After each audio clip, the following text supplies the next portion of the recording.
Let's go.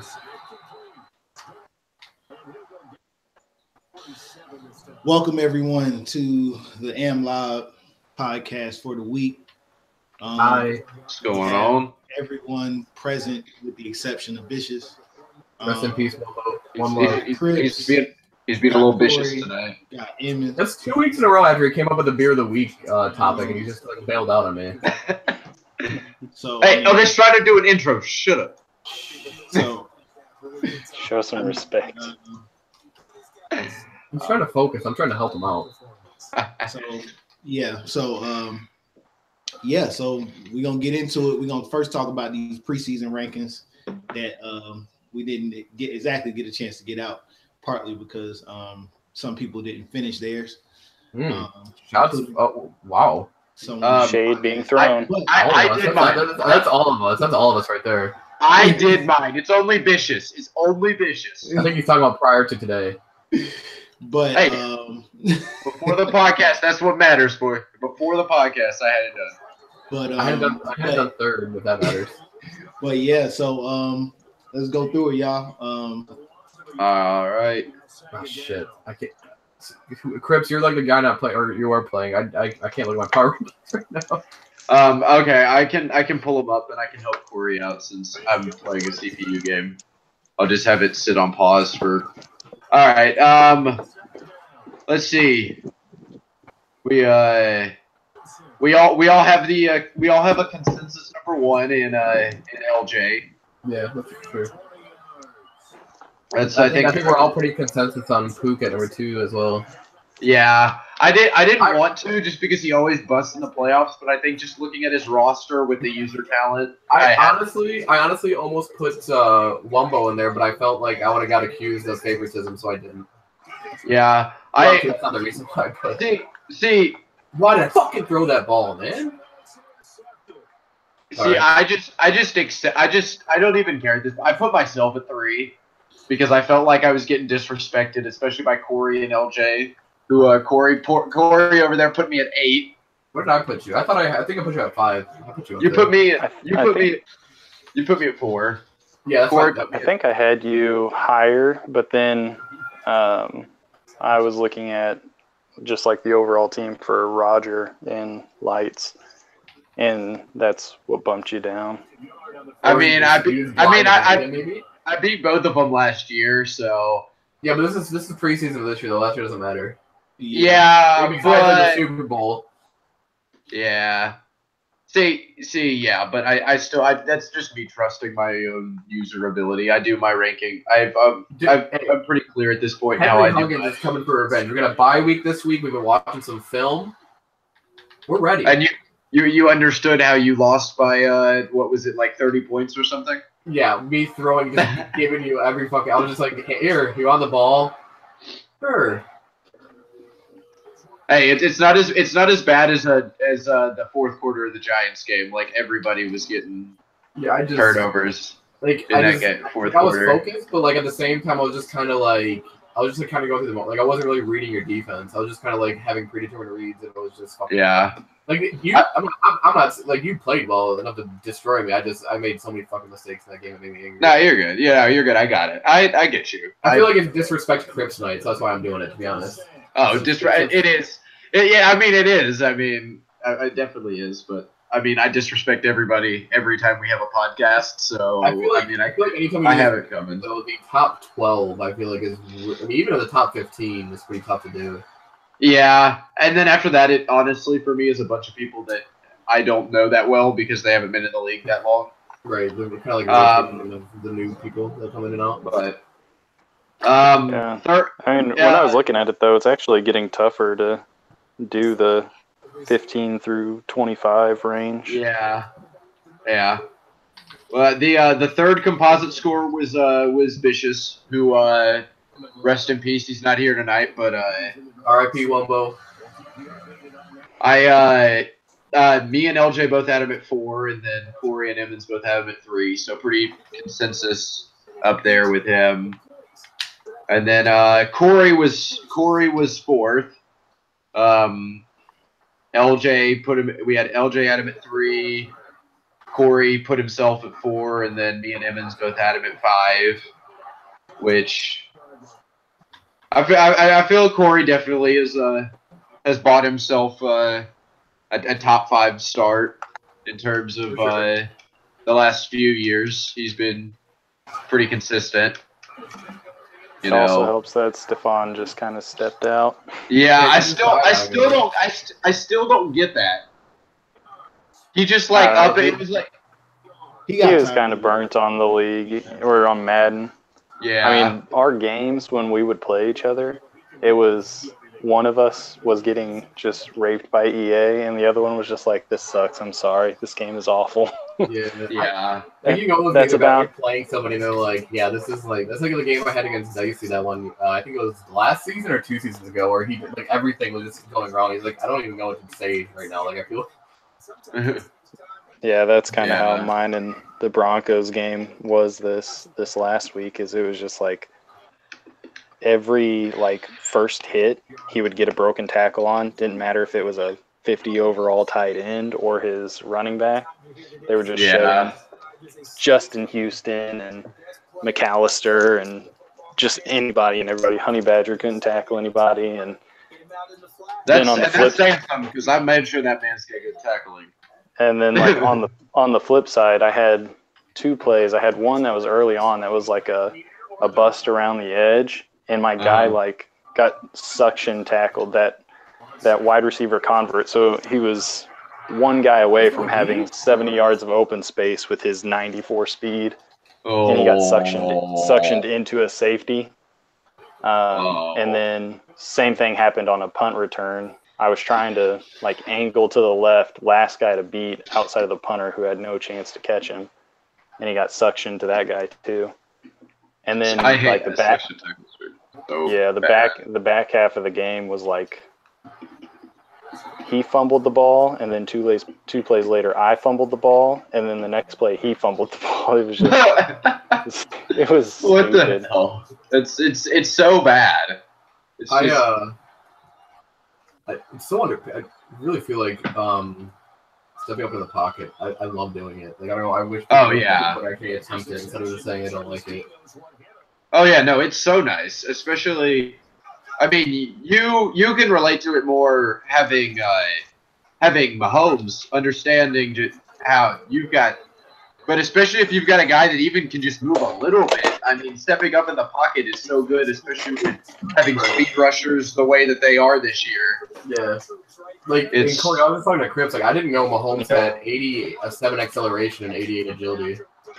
It's a waste for me to have him because I'm the type of player where my quarterback could have 0 speed and 0 excel. Yeah. And I want where he's 88 87 excel. Corey, you're going full robot mode right now, man. I don't know if that's just on my end, but no, it's going for me too. But I think I get what you're saying. Is you never run with your QB. Yeah, and I don't either. Except I'll do it unless I fucking need to. Yeah. Against Dicey, came up huge because his blitzes and if no one's open, he would always go with his middle linebacker kind of down the field to stop the post or a deep route, and so I'm just I just step up and just take off with him because his acceleration gets him right to the top speed.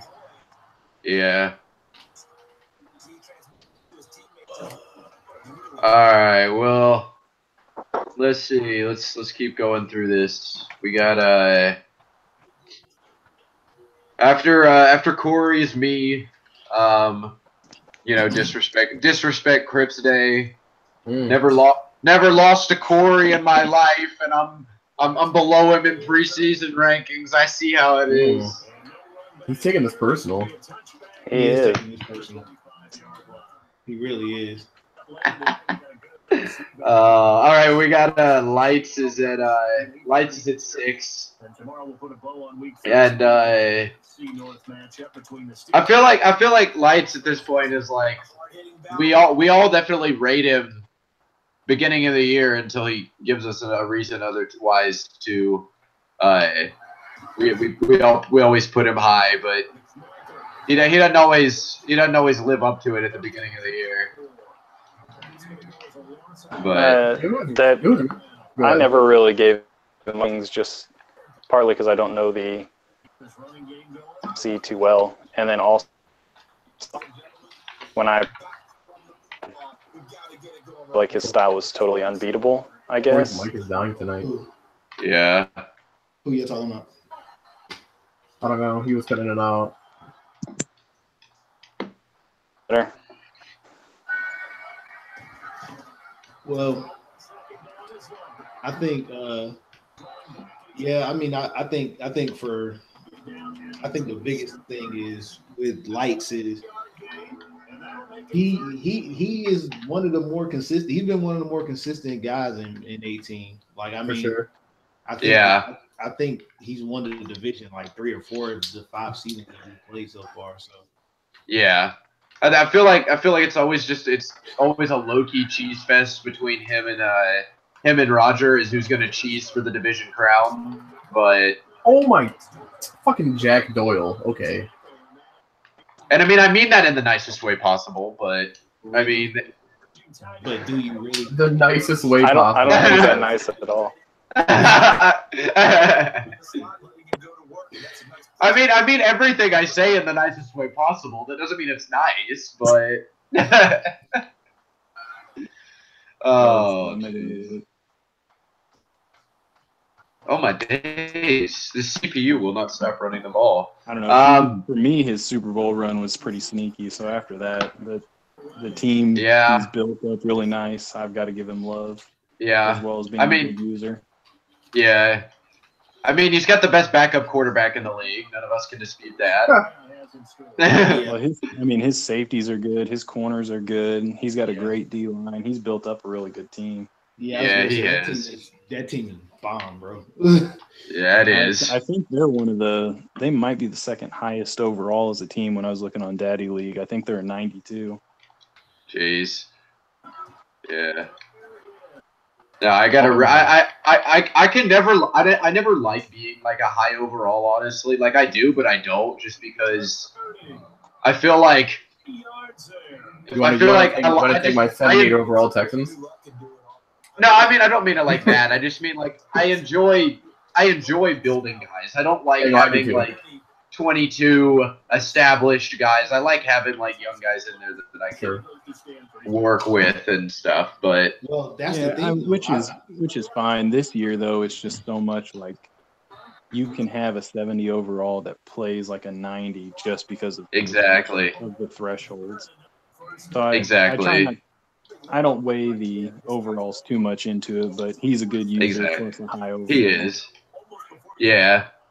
After that, we got Austin, who I feel like we all know. Austin doesn't necessarily always start the year playing to his potential, but I feel like he always, at some point in the year. Fucking unique. Austin is the bitches of the NFC. Yeah. Bro, Austin is sneaky. First of all, well, by the way, we got somebody. Could somebody like share this in the chat? Oh, so we've just been talking to ourselves. Oh. Yeah. Is there anyone? Well, I can. Here, I'll go share the link. Welcome back. We are restarting the podcast. Nah, but ourselves. But yeah, like I mean, I think Austin is like the Giants, where they have that sneaky. They start off kind of, and then next thing you know, they hit a streak, and it's just there's nothing you can do with that. Yeah, I know what you're saying. Yeah.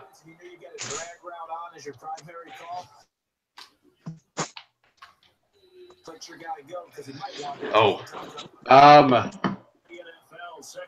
Let's see. Let's see where else we got. We got Rodgers behind Austin. I feel like that. I feel like that fits pretty well, especially with last year with him. With having a bit of a down year last year for him. But.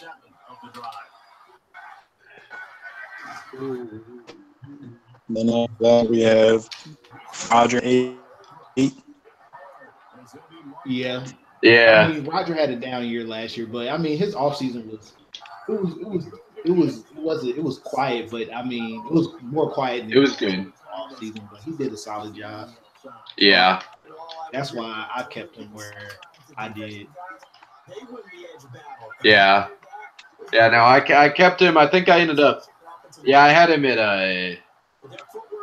8, which I feel like he's definitely deserved to be a top 10 even with a down year. Yeah. Like he's put that resume in at this point, and I am getting shredded by Le'Veon Bell right now. Just for anyone that cares. I care. It's terrible. We need to fix this right now. Yannick Ngakoue, you're gonna go right there. All right. And we have the next most consistent ranking, which is Sploosh, who everyone had him at 10, and then I had to go and ruin it and put him at 9. Sorry, guys. Well, I mean, he's the top 10 team. To be honest, I think the only reason that he kind of stumbled down to the finish line last year was because he didn't play like the last 4 games. Yeah. Yeah, no, I don't really hold into his year against him last year because he's put enough on film at this point that we all know kind of who he is, and so let's see. Got Dicey, we got the defending AFC champion all the way down at 10. Damn.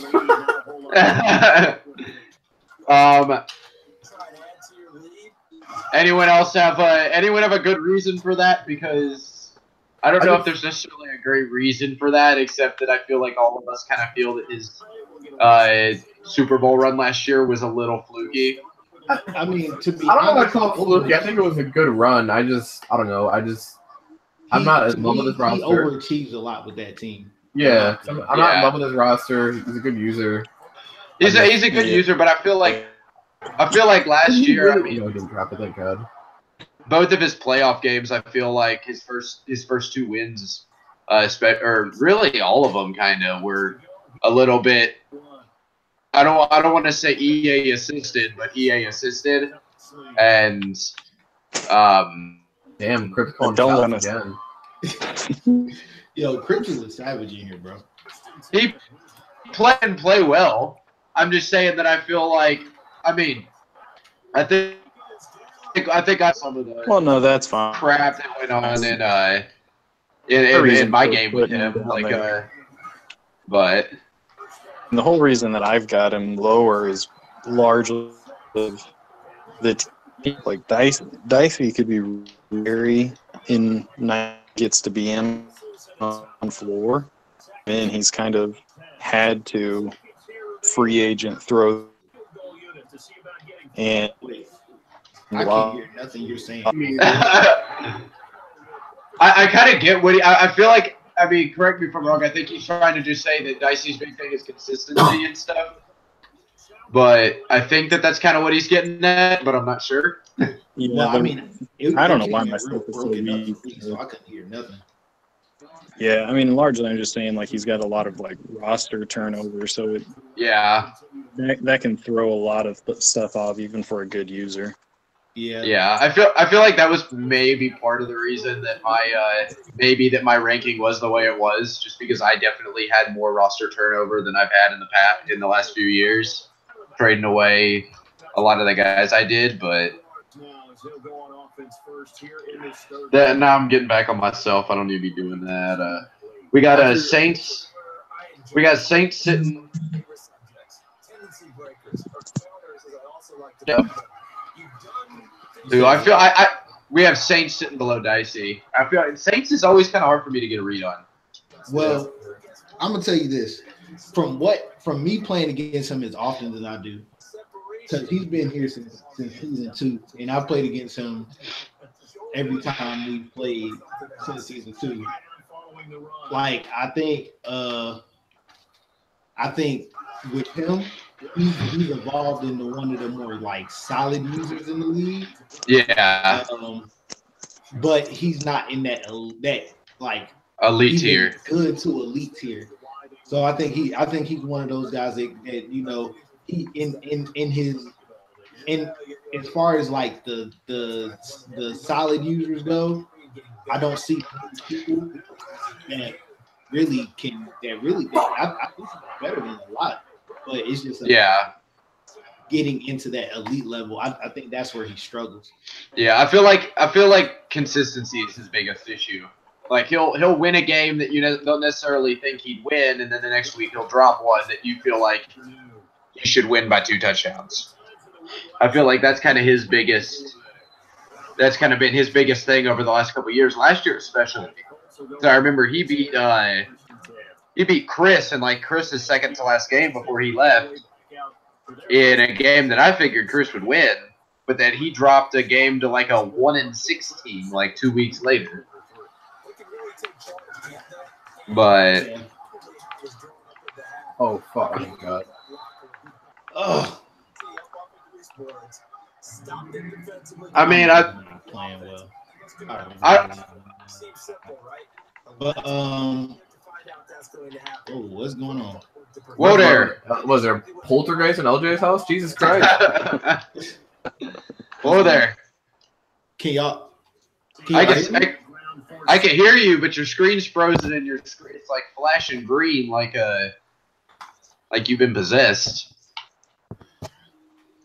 Oh my days.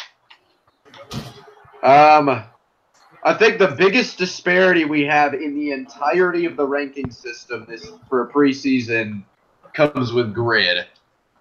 Because y'all have him 21st, 19th, and 21st, and I have him at 12.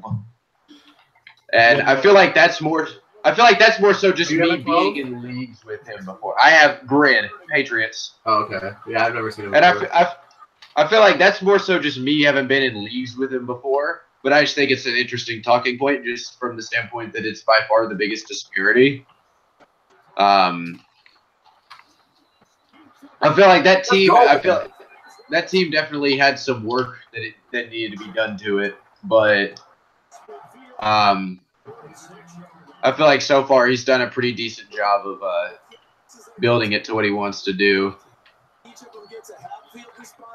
Well, that's the thing. I don't know exactly how good he is. So I mean, I've never had any experience against him. So yeah, and I played him once, and I didn't want to judge too much off of it just because it's not an ideal situation that he's in. Yeah. Yeah. I mean, he did have a really good offseason, though. Honestly, a lot of those teams that really didn't have a lot had a pretty solid offseason. Like I know Grid had a pretty solid offseason. Cowboys peculiar, but had a solid offseason. I mean, Eric Berry showed out in his game against the Eagles for all the crap we want to give him about signing him to that deal. I mean, yeah, I was talking to the Eagles guy about that. Eric Berry is one of those guys that plays amazing. I guess even if he's 80-something speed. Yeah. I think it's crazy that he had that long touchdown when I was going back watching it. I was like, okay. I see you, bud. Oh, Vasquez. Let's go. All right. Other than that, I mean, I don't know how far deep y'all want to go or if y'all want to get into some other league stuff, but jeez. Well, I feel like we can. Well, now that we can. We still got surprises for this far in the season too, because you know it's been I don't think it's really been any really like real surprises. I think Cowboys is a surprise though. He's 3-1, I think right now.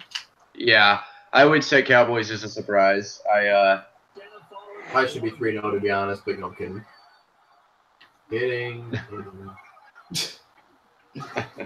We have some fun.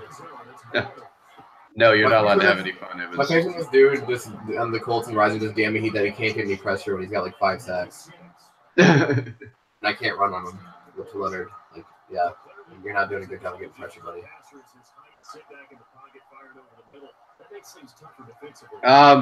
I feel like one thing we should talk about, even if just to gloss over, is, I mean, I feel like after the events of the statistical events of last week, I feel like there might be a talking point there. Some interesting things, yeah. With what's that? With the statistical events of last week, I feel like there might be a talking. Just in terms of, I mean, we've kind of been talking in private now about potentially ways that we could go about curbing that. Mainly referring to LJ's comment about potentially moving guys to punter or to O-line or something, so that they don't win like weekly XP awards that they otherwise would, which I think is an interesting idea.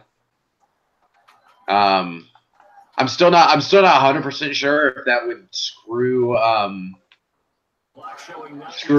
people in terms of like end of year, because I know some position changes you can't make without it resetting how Madden counts towards like Pro Bowl and end of year awards. I want to say that punter is one of those. Okay. I don't know if moving a receiver to O-line would qualify as one or not, but I know that was kind of what LJ had potentially talked about as a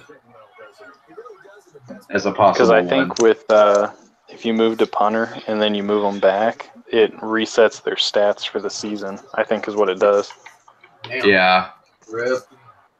I know there's some where it'll like reset their stats completely, and then there's some where it'll like kind of do it, where they'll have their stats, but Madden will basically start counting it from scratch. So I feel like that'd be my only thing with it, because as much as I would want to say that, yeah, the guy shouldn't be able to win a weekly XP award, I feel like the suspension is enough of a end of season punishment. Because severe it is too. I mean, what happened in Oasis definitely needs to be reset and yeah. But like you don't want to lose the stats. It's just like one thing, like just one time thing. It's one thing, but like if it's like excessive, then I feel like it's well deserved. Yeah, and I mean we've kind of had this discussion too, but I feel like the whole, well, the guy's not necessarily all that good argument isn't really much of an argument, and it's like I feel like it. Fucking Jalen, Jesus Christ, catch the goddamn pick. I feel like if you use he's not that good, you could literally use anybody. Like you can just pick up anybody off the scratch, and he's got one stat that you like, and he's like, oh well, he's not that good, so I don't really care. When in reality is you can build them, especially if you want to awards. If we don't catch it early on, and you get Pro Bowl and a couple of awards, we're just sitting here like, oh okay, well that happened. Yeah. I feel like it kind of ruins the whole experience for everybody else, and I feel like that's the biggest issue is you don't want to. Well, that's my thing too. Not only are you cheesing for awards for yourself, you are preventing other people who are playing football from getting their own awards. Exactly. You're preventing people who are actually having a good season and actually producing. You're cutting them out of the equation. Exactly. And I feel like that's kind of the biggest thing to me is that you don't want that to happen, and you don't want it to end up, causing people to potentially leave the league because it's just not a fun experience for them. Well, that's the whole Madden is broken with the rich getting richer. So exactly, it's a very tedious system, and I mean you're never gonna make everybody happy, and I think that's a tough thing about running a league though, is because like you want to make it most simple as possible, but you also don't want to make it like fucking unenjoyable for people. Exactly. And at some point when people abuse it, I mean you got to do Jesus Christ. Sorry. At some point you got to you got to step in though. I mean because. Yeah. Not that because it's you don't want point here, but like that's what we're trying to do is prevent it from getting to that point. Exactly. Because you don't want it to. You never want to get past the point of no return where it's like, oh crap. Well, we should have done something about this. 2 months ago, and now there's nothing we can really do anymore. Exactly. Yeah, I always kind of have those. So it sucks that we were. I was just going to say, it sucks that we were on all Madden Season 1. Like, that's kind of my regret there, because... Well, but we also didn't know, so I mean, it's like... I mean, yeah, nobody knew, and I mean, that's the biggest thing, is that...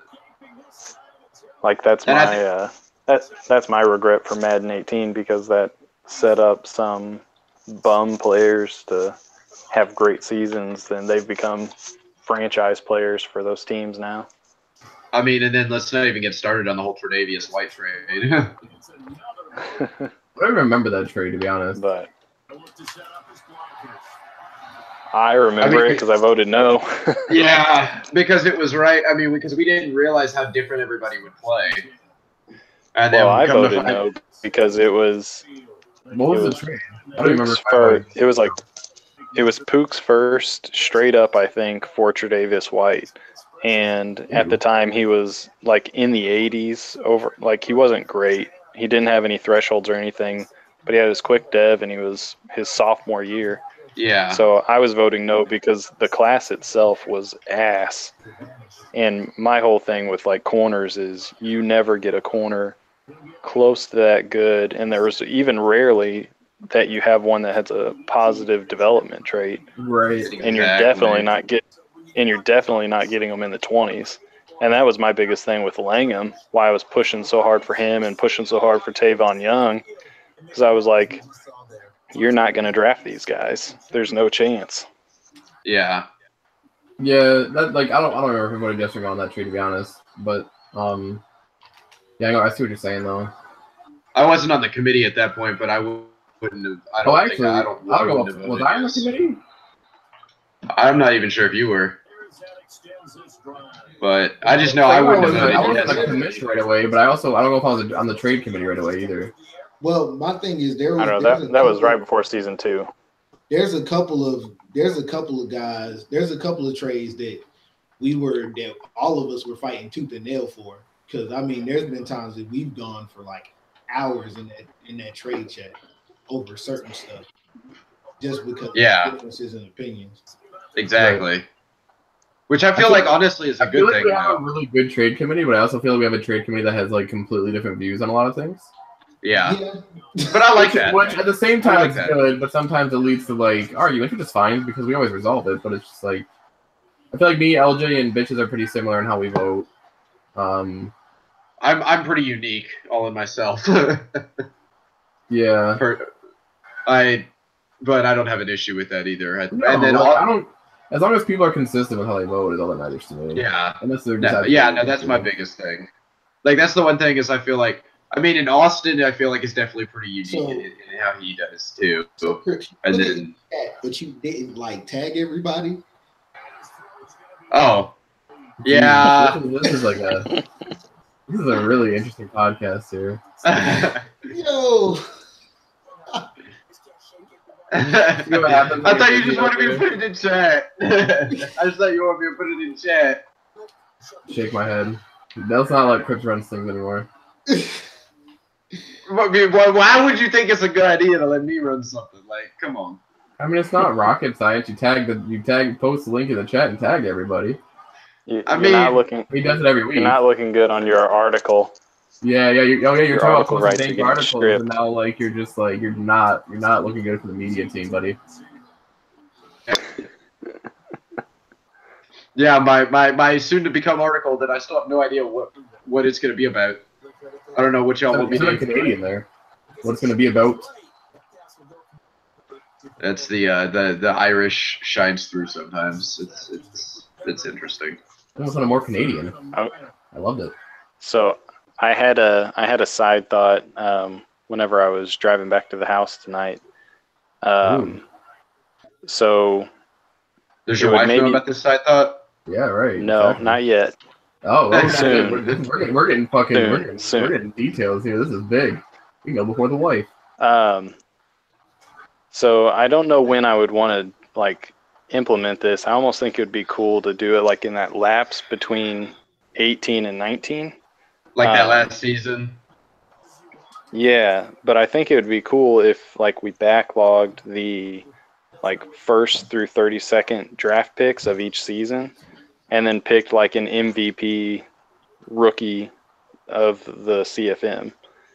Oh, or something like that, or like a surprise rookie, something like that. Like when we could pick, like, just have like minor details, like their dev trait, who drafted them, and where they ended up at. Or if you wanted to go in depth of it, you could do like career stats or something like that. Just kind of I forget what it's called. Like you do it in high school, your superlatives.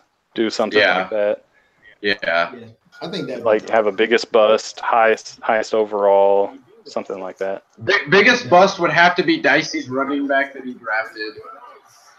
Is he even alive? Ooh, that would be tough. Because he was taking number 2. Number 2, and he's got like 400 career rushing yards through 3 seasons. Damn. I don't know if it's that low. I bet there's someone else out there that's like either a free agent right now or like a scrub on somebody's team that just never got developed. You know, that would be, to me, that's the bigger bust. Is somebody that never got development from where they were drafted. Honestly, it might be my cornerback, McPhee. That one MIA right after I drafted him. He's just been kind of chilling. Oh, he's not that bad. See, that's gonna be the hardest part. That's gonna be the hardest part is tracking down like the 26th pick of the second year who never played and is just in FA right now, 72 overall kind of thing. Yeah, and that's the thing, because they disappear after like a couple of seasons of just being there. So that's gonna be the tough part. But I mean, I don't know. I guess if you're going by draft position and just what that player is, Dicey's running back might be Zardock. That's the guy that he drafted, right? Zardock. Yeah, I mean, he's. Yeah. Oh, I don't know what his name is, but yeah, he's in that conversation for sure. He's going to be hard to top. I know that much. I was going to say, basing it off of, even if we're going to base it off of just like draft position, then if we're going to base it off of draft position, then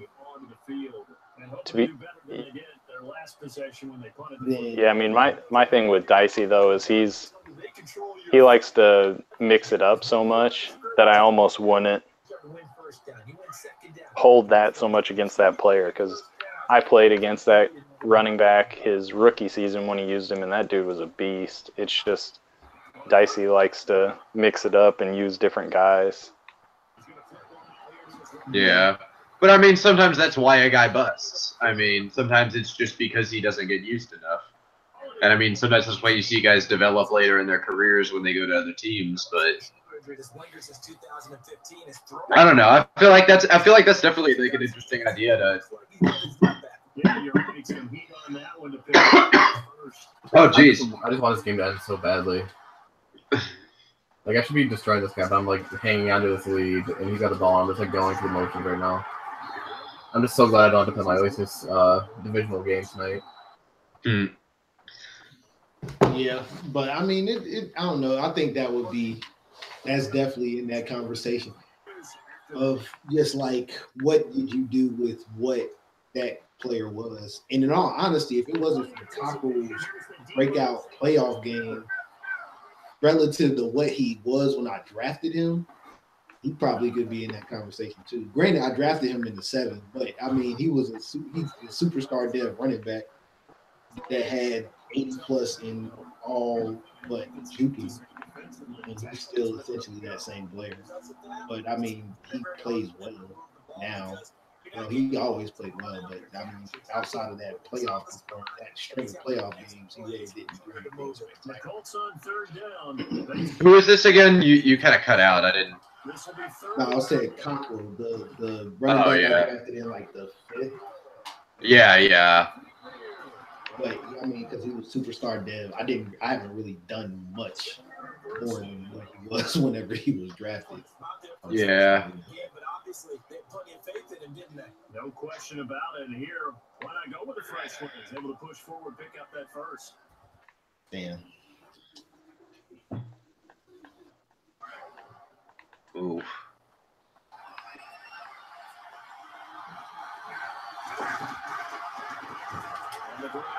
Sorry about the L, by the way, LJ. It looked like you got close at the end. Yeah, but I blew that early because I lost my 14, and that 14 that I gave up early was trash. Yeah, honestly, I was down 24-0 before I even honestly, started. the same thing that happened to me in that Super Bowl versus him in AFL. Yeah. I was down 24-0 before I could even do anything, but it is what it is. Yeah, so I mean, I think that'd be dope. Doing like a superlative, like a AMLoB superlatives. Yeah, that'd be sick. Type of deal. Yeah, I feel like that'd be fun to do.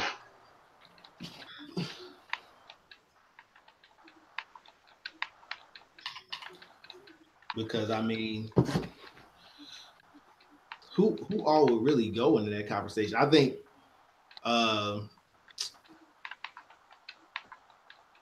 think as far as like right now is concerned, Mop obviously would be in the conversation.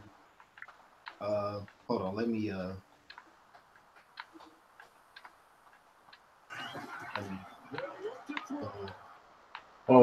fuck. Equal to or under 5 seasons or 4 seasons, I guess. Oh, let's go. Yeah, I mean, there's quite a few, like, depending on what you're looking for. Like, Pook's got a 99 overall O-lineman. I think Bish's does too. I do too, but it's Robinson who I've got 297s on top of that. You know what I think would be an interesting, one of my favorite guys I've developed was Copper, who was that guard that I drafted. Like, I think I drafted him like 2nd round, and year 1 when I had like nobody on my board, and he was like 95 strength, but then like terrible blocking.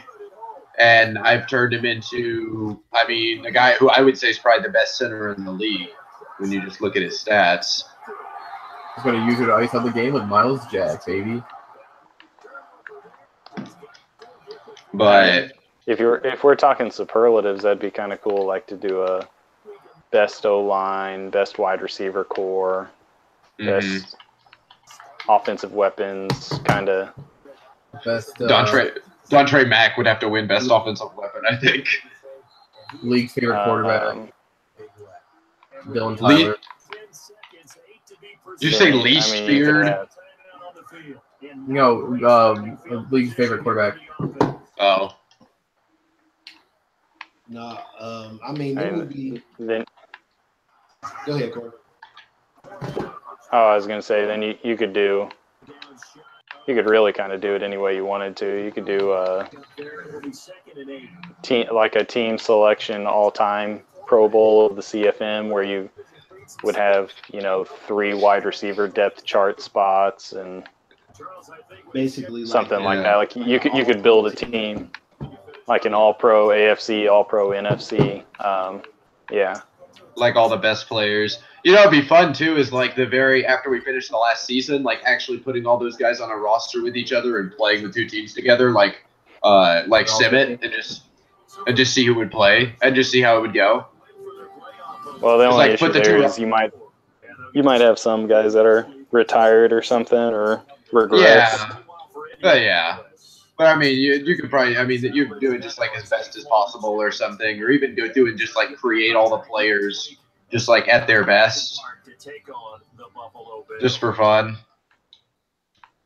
Like, honestly, I would go through and do that. Like, I would go through it if we wanted to find like all the best guys. I'd go through and make all the players like when they like at their like statistical peaks, put them all on like a roster together and just play them against each other. The Jaguars are winners here as we say so long from Jacksonville. So long, Jacksonville. But yeah, something like that'd be pretty cool to throw together. I thought. Yeah, that'd be something dope. That compiled with the all-time numbers that we have, I think. Yeah. Oh yeah, just going through looking at all the all-time numbers would be so cool. It'd be hard to do for like guys that retired, but I hate that. That's what I hate. That's the one thing I hate about like how Madden like CFM, they don't like save stuff for like guys that retire. Like even if you go through and look at like 2K, you can go like 20 years and you can go pull someone up and be like, oh well, in their career they won like 4 MVPs and they might have retired 5 years ago, but you can still see that. But I think that's like a cool thing that I wish Madden had. Yeah, you didn't have to manually track. General kept a better track of like historical stuff. Yeah, that too. They do a terrible job of that. Yeah, the NFL record screen hasn't changed in what, like 6 years, 7 years at this point. Well, I'm talking about just like previous teams.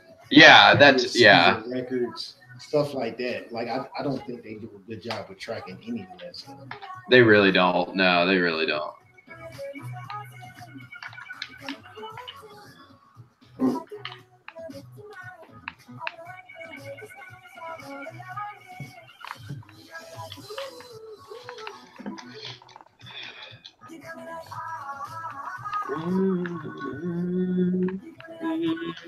So I'm running into a dilemma. I'm getting to a point where Hillman might be able to step up and be that outside corner, which is up on the other side and put Langham in the slot. But I can't bring myself to do it yet. Yeah. I gotta get Hillman's press up before I start trying to even entertain that. But guys, did Hillman get a dev boost? No, he's still average. Guys, that really mediocre D end I took in the second round?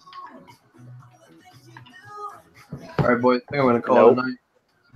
Yeah, that man now has 10 sacks in 4 games. Oh, yeah, that guy you're talking. Great night. Rest of AMLoB. Haley Rogers or whatever. Have a good one too. See you, Emmons. All right, see you, Emmons. Much love. Miss you, Wumbo. But yeah. So I mean, I think we got. I don't know. It's some rookies in there that's mixing it up right now. It's some solid performances by some guys. I'm pretty sure the guy that Corey has would be really effective in this Carolina Panthers offensive scheme, but that's another conversation for another day. He might be in the Detroit Lions scheme soon. First of all, you never got back to my DM, Corey. I thought I sent you one back. No, you didn't. Corey, you were terrible at responding to DMs. No, you didn't. That's just that is my way. Try texting me. Oh, I can only imagine. Like that. Oh my days. Like that'd be terrible. Like that was always kind of one of my friends. She would always be like, "Yeah, I'll text Corey on Tuesday," and then I'll get a response back on Thursday. Be like, "That was 2 days ago, Corey."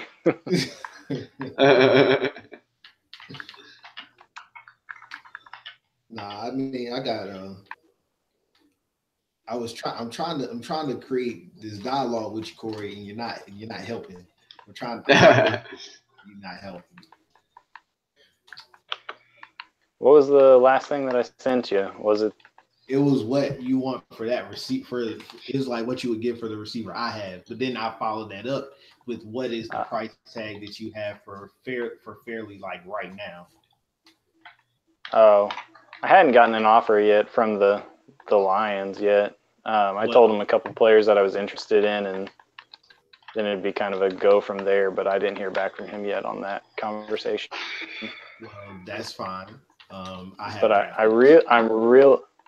really flirting with the idea of just pushing for 8-8 and being the 17th team in the league, so that I can just then trade all of my first round picks to whoever has number 1.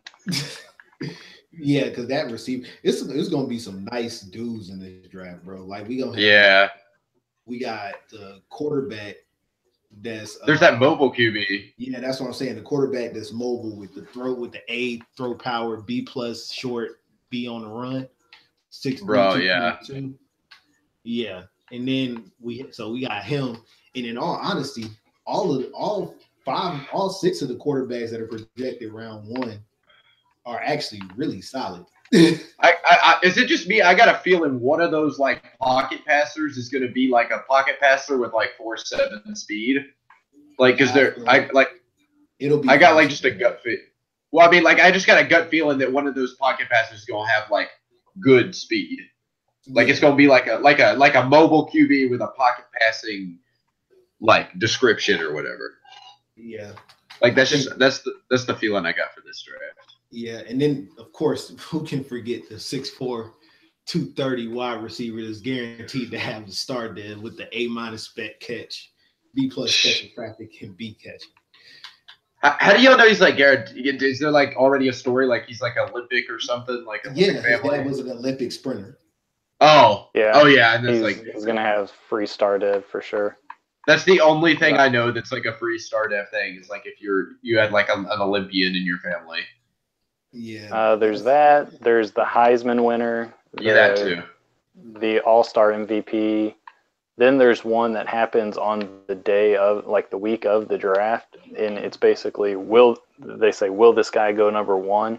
Yeah. That's a guarantee. And I think there's one. Well, there's a list. I can't remember if it's out there. I can't remember where it's at, but it's a list of them out there. Yeah, I want to say there's like up to potentially 5 or 6 that are guaranteed, but it might just be 4 guaranteed and then 5 or like another 2 or 3 that are 50-50 splits. Between like that and quick dev? Yeah. Yeah. Because I know there's one like, I want to say it's either it's a 50-50 between quick and star, like wasn't invited to the combine, but showed out or something like that. Yeah. I feel like most of those times you have like a guy that didn't attend the combine, like there's a decent chance he's going to have quick dev, at least. Yeah. But I mean, it's some really nice guys in this draft though, because I mean that receiver is going to be a hot commodity. I think everybody at this point is trying to get him. The receiver. Yeah, and I mean that's the thing is like I think about if I got him and I didn't move Farley, like I don't know what I would do with him, Tyreek, and Battle. Like I don't throw enough to 3 wide receivers, let alone 4. Yeah. I mean, I would like I want him, and if I get him, what I would probably do is move Mike Williams because he's older. Mm-hmm. But either you know what, I might move Sutton. If I did get that guy, I would probably move Sutton.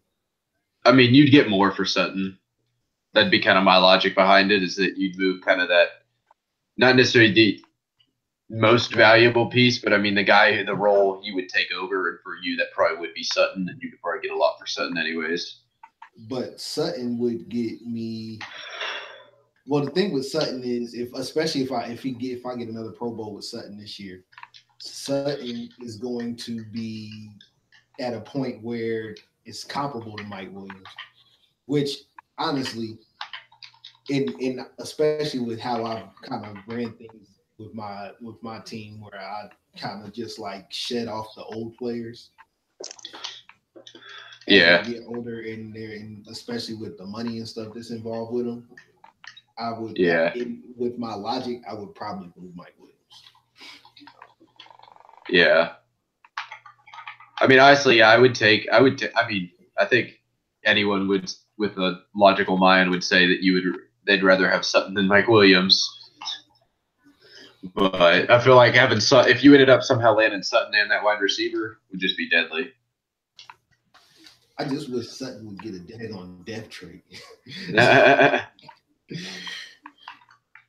Because like he's been winning, he's won wide receiver of the year and into the Pro Bowl twice, and he's still going. Yeah.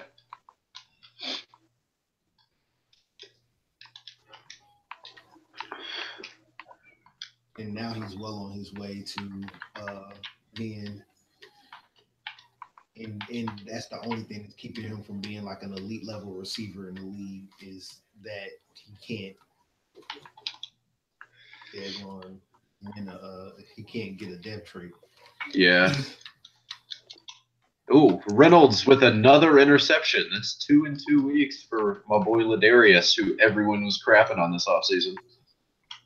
Except me. Except you. Well, okay. I was a hard ass on trades this offseason, and I admit that. It's okay.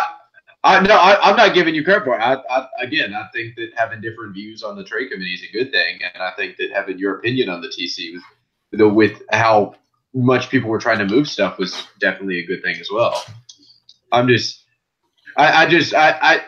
so just referring to everyone that was like, oh, he's not worth crap because he's got 83 agility, but I mean he plays good. That's why That's why I've honestly never had an issue when nobody wants him, because I would start him over Terry. I would start him over Okun because he played better, because he was better in coverage, and that masked the fact that his agility was a couple points lower. So yeah, I mean, he's kind of one of those prime examples, I think, where the whole threshold thing comes in, because then you'll get like animations where they'll jump into their zone even if they're clearly beat. Yeah. I don't know. I mean, but it's not like he's just a zone guy either. I mean, he's got 88 man. Even like with confidence, he can get to like 89 man right now. Yeah. Oh, well, Jalen. no, and I know he's one of the ones that I mentioned that I don't know. I just knew the price was way too high on kind of corners everywhere. That yeah, I don't disagree.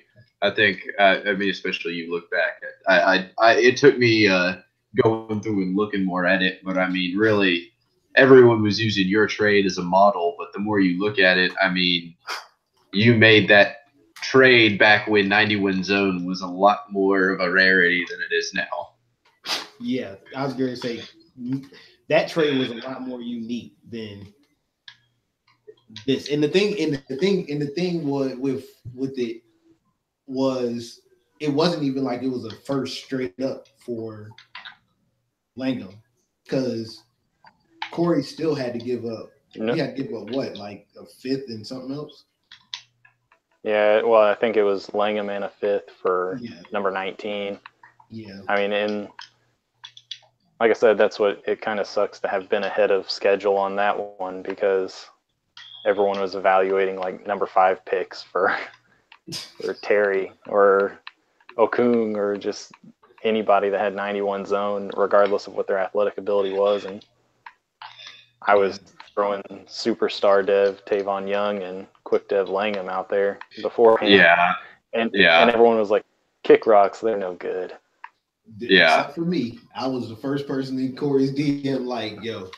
Hey, if I didn't have the depth that I had at corner when he offered him, I would have been the first person to be like, what do you want for Langham? Like I don't care he was 25. I mean, you could make that man into a monster, as I think has been shown. So yeah, I mean, honestly, Corey revolutionized like my whole defense with that trade. Like, he revolutionized my entire defense with that trade.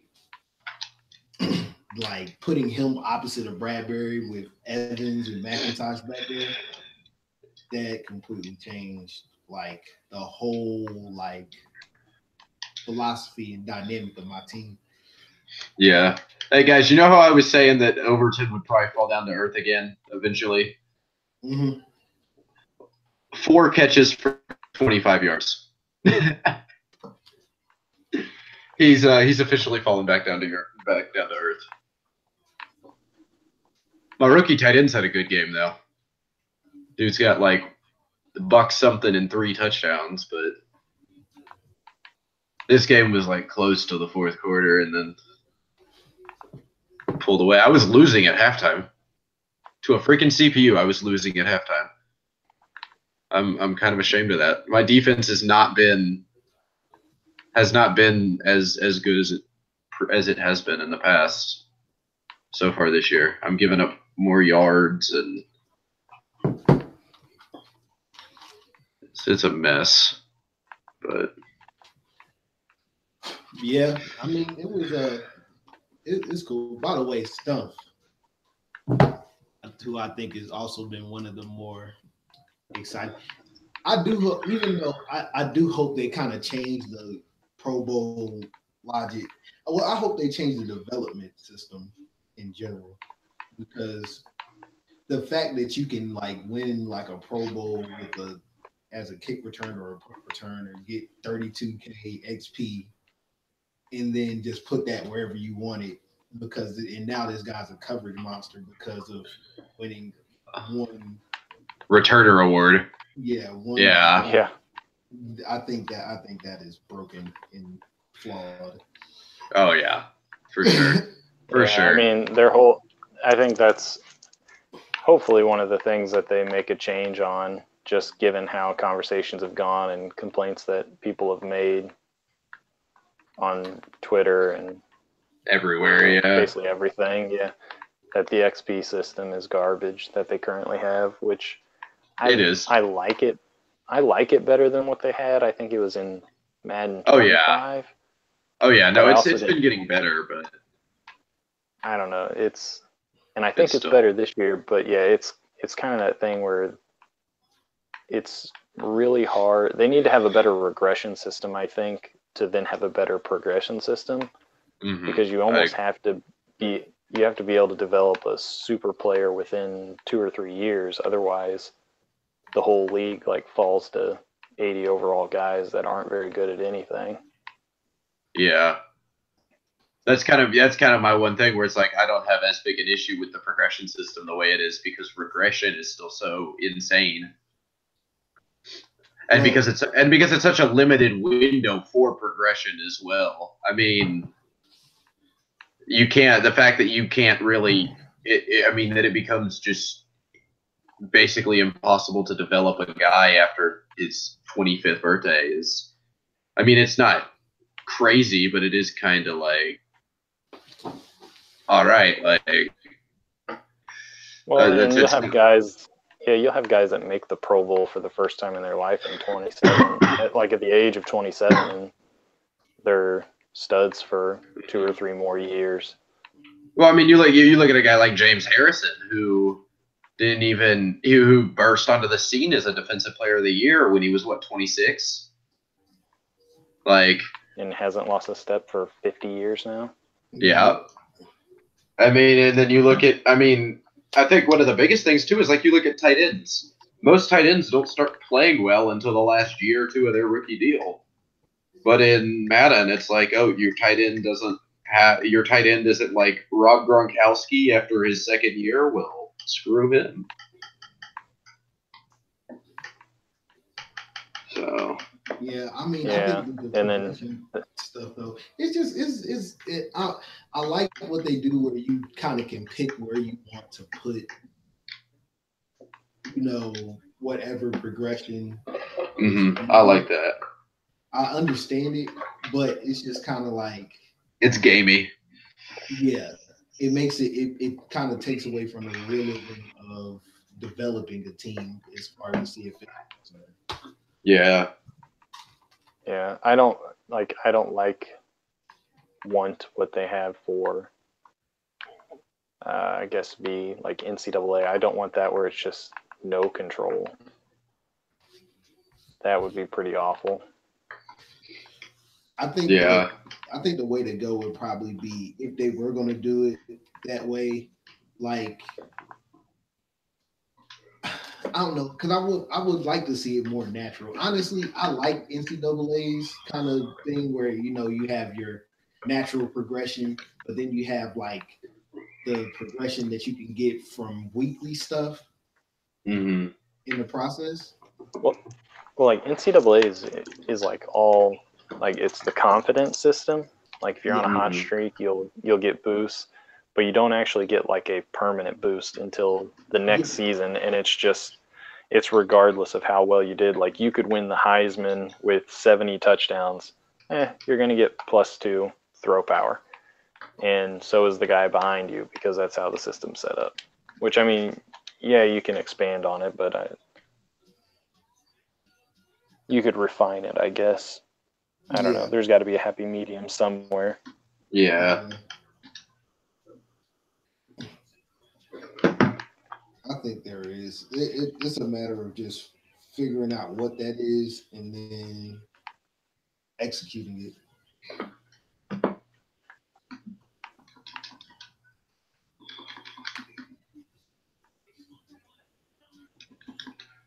Yeah, I think that's the biggest thing with me is just I mean, I'd rather them almost like that was the one thing I kind of liked this year about Madden is they kind of full on embraced the whole new engine and everything and just kind of threw crap against the wall to an extent. I mean, with the whole like throwing system and just everything where they were like, okay, you know what now? I mean, now why not just try a bunch of stuff this year, just see what works? And I actually kind of like that because it kind of gave them just a clean slate to an extent to just see what worked. And I'll play Bishops next week. Oh man. Yeah, I really like target passing. It's just not practical for a whole game. Yeah. Well, I think it was meant to be kind of like how the coaching adjustments were meant to be, where it's situational. As opposed to like something an every play thing on every play. Because like that's the thing with coaching adjustments. Because a lot of people would keep them on the whole game, and then like they'd be complaining they'd go on Twitter to the devs and complain about it, and they'll be like, well, this should do this and this should do this. I shouldn't have to jump off sides, 6 plays in a row. It's like, well, you're not supposed to keep it on 6 plays in a row. Exactly. You're supposed to keep it on for, it's 3rd down and 14, and you need a big stop here so you can get the ball back and try to put points on the board. Exactly. It's not designed for you to keep it on the entire game. Yeah. So I think with the target passing, that's the same type of feel they wanted to go, where they're trying to help with creating that skill gap, and also making it so if it is a play that you need to have that back shoulder fade was like I think the biggest thing. Yeah. Like, yeah, because it's so hard for them to program that in to execute, like, how for the system to differentiate. But having target passing, you could be like, okay, well, I want the ball to go here. And I want it to be, and then have the player just adjust to it. And I've yet to actually in the game, so I don't exactly know how good I am with it. That does not surprise me. That really does not surprise me, honestly. Mainly just because, I mean, we're sitting here talking about LJ, the man who just now stopped using his defensive line this year.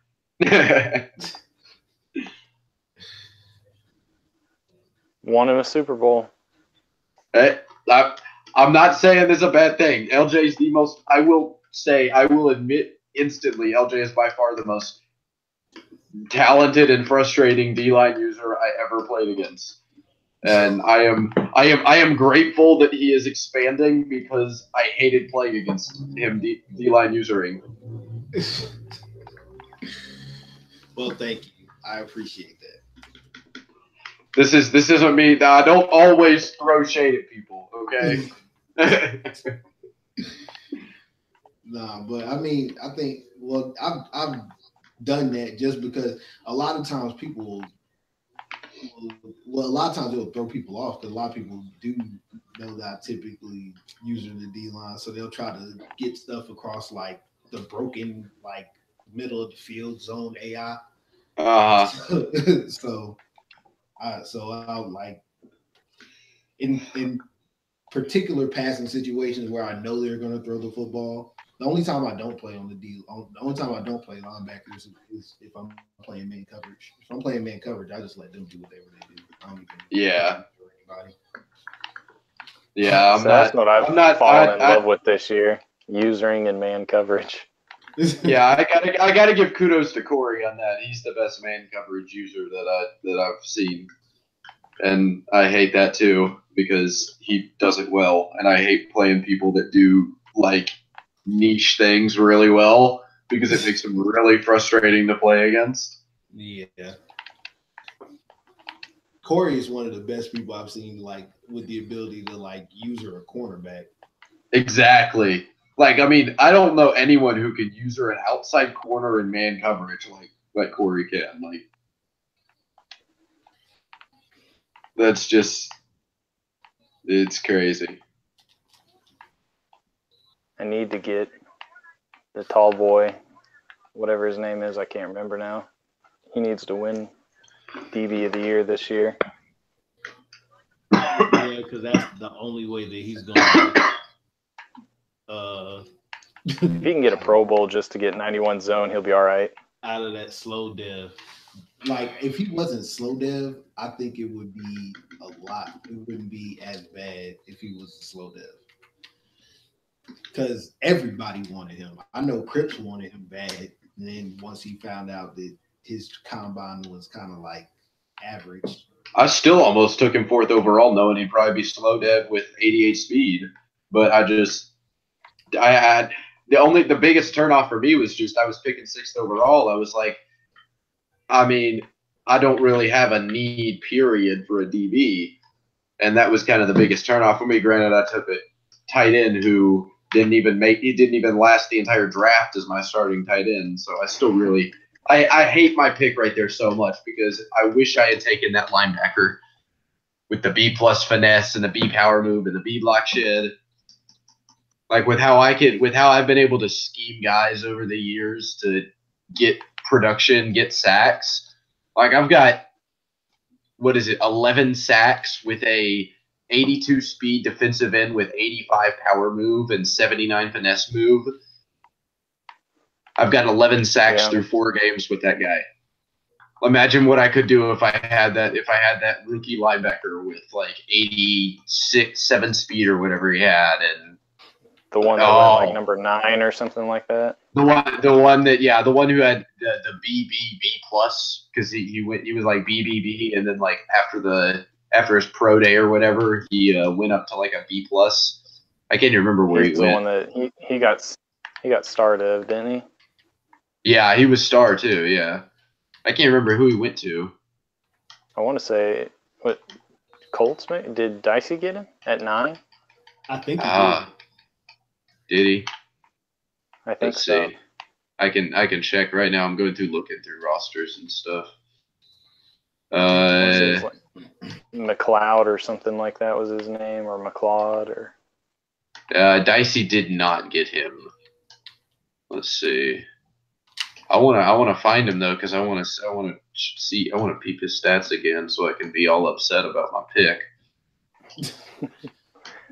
I felt kind of bad because Saints, he hit me up like way before the draft whenever I had just posted that I was trading out my picks for whatever offers I got, and he threw that awesome offer at me, and it kind of sucks because I was sitting there and I wanted the 6'4" corner because corners are my life.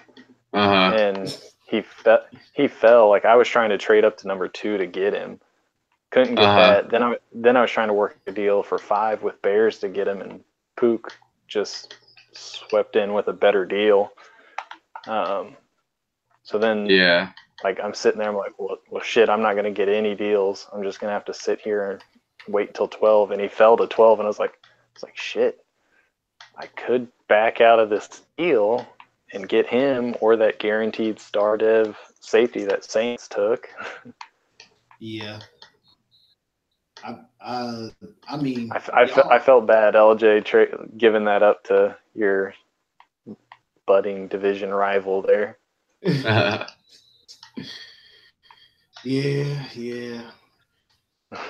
Honestly, like, his defense, like, there's so much talent on that team. It's really infuriating because, like, it's a lot of stuff, like, I can't, like, his defense makes plays on certain stuff, and it's just like, bruh, like, what the fuck? But it's all good. I mean, honestly. Yeah, that's like when I played Pook, and he's running that fucking 4.6 speed package, and he's just got. Don't even get me started on that. Don't even get me started on that. Just got 95 plus zone guys everywhere except for the free safety, who's got the easiest job in the world in that defensive formation. Yeah. Just chills deep, and then he users over the middle. Yeah. That was fun to play against. And then it was kind of the same way when I played Splooge this last time.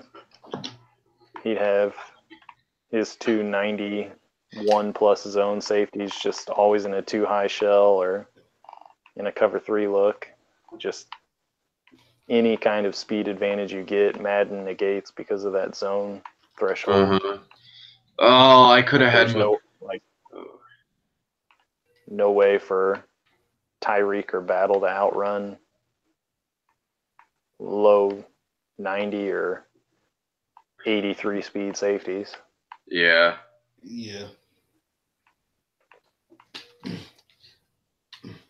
Well, I mean, I think a lot of that is just because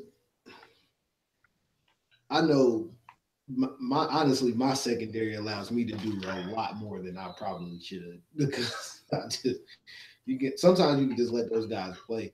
Like, I think it's all about scheming. I try to mix my play calling up as much as possible, so I don't have to deal with that problem.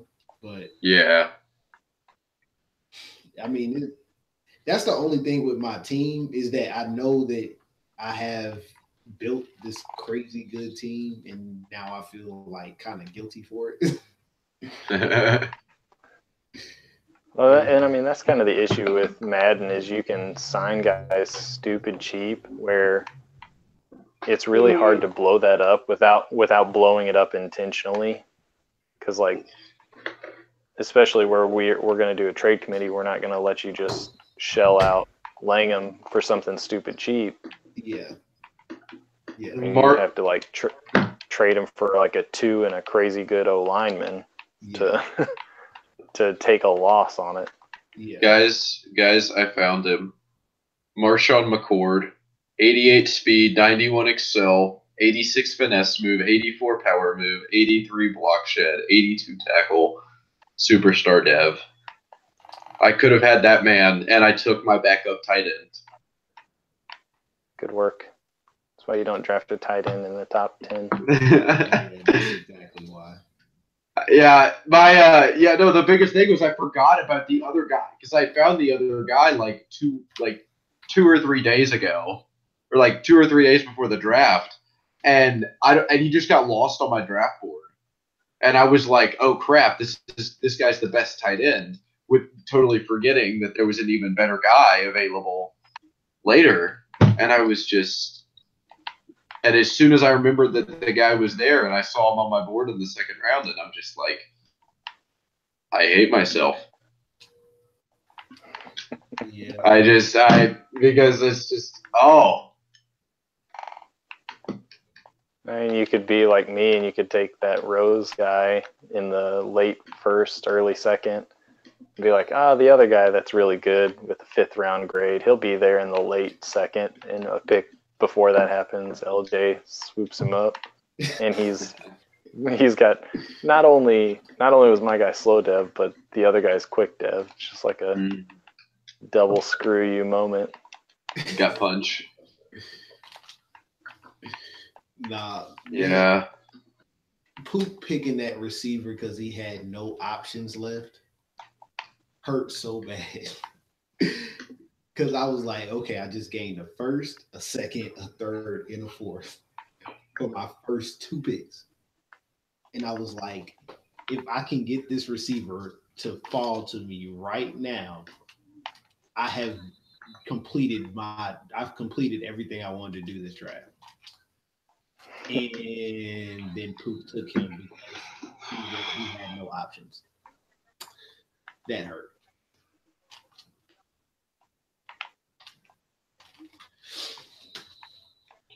All right, guys. Well, I think I'm a call it a night for this podcast. Yeah. I was gonna say we're pretty much done at this point anyway. Yeah, it's just rambling. But yeah. So we didn't quite have the viewers tonight, but we do have. Sorry. So shout out to you. But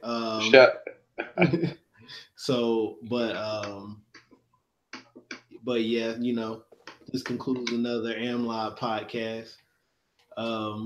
We appreciate the support. Keep giving it. Like I said, if y'all got any topics or anything y'all want us to discuss, just let us know.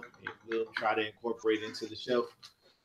Yeah, in case y'all can't tell, we always have a little bit of dead time here at the end, especially. Yeah, so definitely. I guess we'll catch y'all next week. Yeah. Yeah. So. All right. Cool. Talk to you guys later. All right. See y'all.